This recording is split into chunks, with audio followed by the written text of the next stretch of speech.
Allu Arjun Lokesh Kanagaraj cinema విషయంలో ఇన్నాళ్లుగా viral అయిన rumours లో ఏమాత్రం నిజం లేదా? ముంబైలో బన్నీ అండ్ ఈ సినిమాలో నటించే హీరోయిన్ పై లుక్ టెస్ట్ పూర్తయిందనే న్యూస్ కూడా పూర్తిగా అబద్ధమేనా? మరి అట్లే సినిమాలో ముగ్గురు హీరోయిన్స్ తో స్క్రీన్ షేర్ చేసుకుంటోన్న ఐకాన్ స్టార్ హీరోయిన్ అవసరం లేకుండానే లోకేష్ కనగరాజుతో సినిమా చేస్తున్నారా? ఫ్యూచర్ ప్రాజెక్ట్స్ విషయంలో అన్ప్రిడిక్టబుల్ గా దూసుకుపోతున్నారు అల్లు అర్జున్. ముఖ్యంగా బన్నీ లైనప్ అందరి అటెన్షన్ గ్రాప్ చేస్తోంది.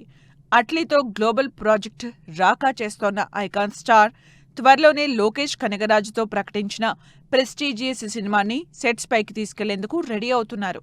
అయితే ఈ సినిమాపై చాలా రూమర్స్ వైరల్ అవుతూ వస్తున్నాయి. ఇప్పటికే లోకేష్ బన్నీపై లుక్ టెస్ట్ చేశారని, అలాగే పూజా హెగ్డేని హీరోయిన్ గా ఫిక్స్ చేసినట్లుగా వార్తలొచ్చాయి. అయితే వీటన్నింటికి ఎండ్ కార్డ్ వేసేలా ప్రజెంట్ వైరల్ అవుతోన్న ఓ crazy news Allu Arjun fans ని ఎక్సైట్ చేస్తోంది. లోకేష్ కనగరాజ్ సినిమాతో సరికొత్త ట్రెండ్ సృష్టించేందుకు బన్నీ రెడీ అవుతున్నట్లు తెలుస్తోంది. ఈ సినిమాలో గ్లామర్ కి ఏమాత్రం స్కోప్ ఇవ్వకుండా ఓన్లీ యాక్షన్తో మెప్పించేందుకు అల్లు అర్జున్ సిద్ధమవుతున్నారట. మొత్తంగా హీరోయిన్ లేకుండానే AA23 ప్రాజెక్ట్ తెరకెక్కే ఛాన్స్ ఉందనే ప్రచారం జరుగుతోంది. దీంతో లోకేష్ కనగరాజ్ బన్నీ కోసం ఎంత పవర్ఫుల్ స్టోరీని రెడీ చేసి ఉంటారోననే క్యూరియాసిటీ అందరిలో పెరిగిపోతోంది.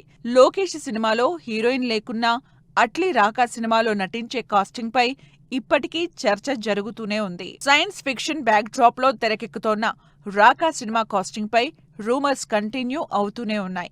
దీపికా పదుకొనే ఫీమేల్ లీడ్ గా నటిస్తోన్న ఈ గ్లోబల్ ప్రాజెక్టులో Rashmika Mandanna negative shade role play చేస్తుందనే ప్రచారం జరుగుతోంది. అలాగే జాన్వీ కపూర్, మృణాల్ ఠాకూర్ సైతం కనిపించే ఛాన్స్ ఉందనే వార్తలు వస్తూనే ఉన్నాయి.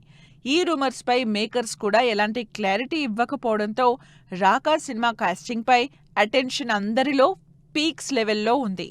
మొత్తంగా బన్నీ ఈ ప్రెస్టీజియస్ సినిమాలతో న్యూ సెన్సేషన్ క్రియేట్ చేయడం పక్కా అంటున్నారు ఐకాన్ స్టార్ అభిమానులు.